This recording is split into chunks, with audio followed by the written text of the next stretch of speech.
Good day mga boss. So itong na nga pala mga boss ang last time na paliliguan natin ng ating mga fattening dahil kukunin na sila bukas ng ating buyer mga boss. So ayan, 250 po ang live weight ng pinagkasunduan namin ng buyer mga boss at kukunin niya ang 6 heads ng aking mga alaga. At kung naalala niyo mga boss, 7 silang inalagaan ko, ang isa ay gagawin nating inahin. So 6 lang yung i-dispose natin bukas mga boss.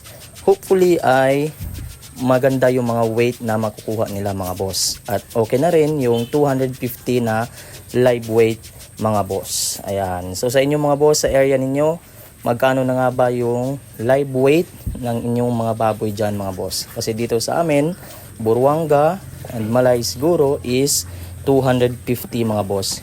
At yung kagandahan nito ay walang bracketing ng weight ang sinusunod ng aking buyer mga boss. So kahit ano yung magiging weight nila ay 250 pesos ang kuha nila mga boss. So ayan, maganda na rin yun para sa akin at ganun din sa kanila mga boss.